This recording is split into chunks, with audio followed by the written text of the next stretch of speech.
To all who shall see these presents, greetings. Ruck Dog here with another unboxing for you today. This one is going to be a bit different than some of the unboxings I've done in the past. This is my latest shipment of 3D printed World War II naval miniatures. These were printed by XP Forge off of designs that were licensed to XP Forge by GHK-EK. This is an interesting partnership where an independent sculptor has worked with a established printing company, in this case XP Forge, to sell their miniatures both through XP Forge's own website and through Etsy. And I'll be sure to put links to both of those storefronts in the description for this video if you would like to check them out. So what we've got in here, like I said, some World War II naval miniatures. There are a couple of different materials these miniatures are offered in by XP Forge. One of them is the standard filament print, and the other one is a resin print. And I've got some of both in here, which will sort of allow us to compare and contrast the quality of these different materials. All right, so let's go ahead and get into it here. Go ahead and cut this guy open. So this is not the first order I've had through XP Forge. I've gotten a couple of orders from them in the past, and I've been very pleased with the service on both occasions. Of course, we get our obligatory packing list in here. I'll sort of cover up the address here. So as you can see, we've got some battleships. I've also got a Des Moines class cruiser on there, if you can see. So lots of goodies in here. Nice little article there. So that's great, or a coupon, excuse me. Notice how nicely everything is packed between the bubble wrap and the inflatable mailing padding. Always good to see, because these things could, in theory, break in transit, although I've never really seen that. Probably more of a risk with your resin prints than with the filament prints, because the filament prints are a little bit more robust, I think. All right, let's go ahead and clear out our bubble wrap. Okay, so here we go. These are a couple of USS Iowa miniatures. Very nice. Here are the Bismarck / Tirpitz class. Here are the Sodaks, the South Dakotas. And then here are the Queen Elizabeths. Now, I'm going to go ahead and pull out one of the Iowa class here, just to sort of give you a little bit of a close-up look. Now, you look on the bottom here, and hopefully that pattern's coming through, but you can see how it's got sort of that hash pattern. And that's an indication this was a 3D print from a filament printer.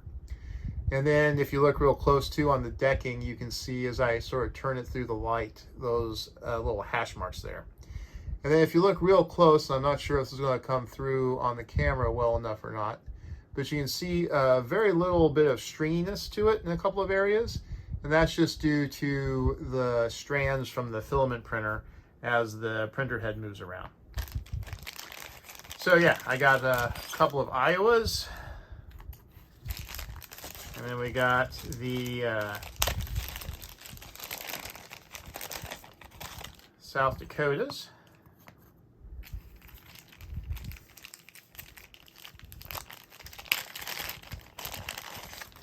And then the Bismarck and Tirpitz class there.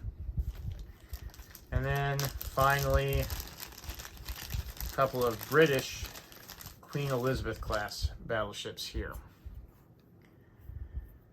Yeah, and here again, if this is focusing on, you can see some of the stringiness that you get here on the aircraft cranes, excuse me, and the masts for the 3D prints. All right, but we are not done yet. We have another package here, another bundle. Go ahead and cut the tape on this one. See what we've got. All right, here we go. Here are Yamatos. Very nice.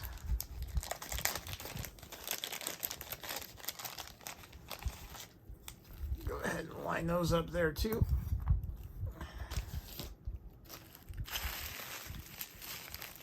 And then here we go. So this is the Des Moines class heavy cruiser.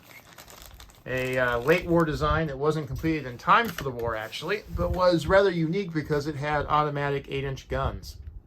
And these are resin printed. So I'll hold that up again. You can see, obviously, there's a slight color difference in the two materials, but you can also see how the resin print doesn't have some of the same stringy details to it. It doesn't have those striations that the filaments have. The disadvantage, of course, is that the resin prints are a little more delicate and also a little more expensive through the materials process. All right, now, the last item I've got here is something that is the first thing I've ever gotten from GHK UK. This is a fleet starter pack for the U.S. Navy. So we have a North Carolina class battleship there. And then we have a couple of the interwar heavy cruisers, Portland class, I believe. Some Atlanta class light cruisers. And then also 3 of the Fletcher class destroyers, and these are all in resin as well. And so there you go. You have a nice little collection of ships, more than enough to get you started in the World War II naval game of your choice, or the U.S. fleet, all for a fairly reasonable price point.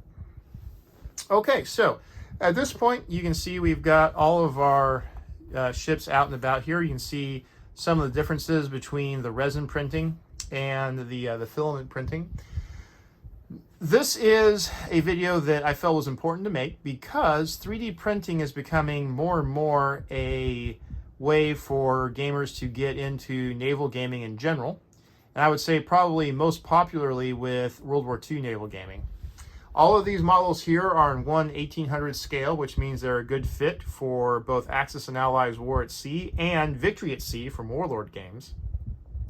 And they're also, as you can see between the Yamatos and the Iowas here on my hand, these are a pretty good, hefty size, which means that they're fun to paint. They're relatively easy to paint.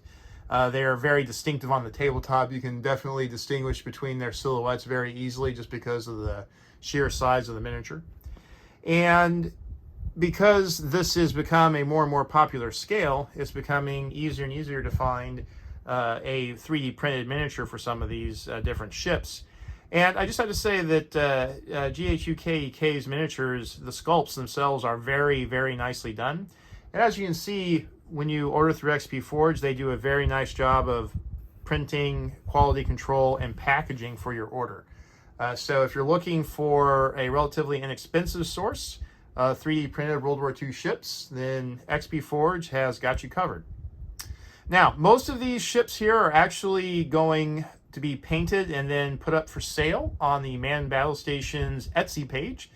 I do paint these for folks that are looking for a somewhat lower cost alternative to some of the, frankly, overly expensive and inflated pieces for the official Axis and Allies War at Sea game. And I hope that by doing so, I'm giving folks an opportunity to get started in the hobby that might be otherwise put off by the high prices. So keep your eyes on the MBS Etsy page, and you will see these guys starting to appear there for sale in the near future. All except for one of the Des Moines. So, funny story about the Des Moines. This is my favorite and most played ship in World of Warships. In that video game, the Des Moines class is the Tier 10 U.S. heavy cruiser. And so I decided I would get a 3D print of it, so I would have a little model of it for my collection. The other one, though, I'll probably paint and sell for anybody that's interested. Okay, well, that will about do it for this unboxing. It's a little bit of a short one, and I hope that folks out there who are interested in buying some 3D printed models can get a better appreciation for the types of models and the quality and the differences between the materials that are available. And as always, if you have any questions or comments, please let me know. Still definitely interested in hearing what you do and do not like and what you might like to see me cover in the future. And until next time, this is Ruck Dog saying good luck and good hunting.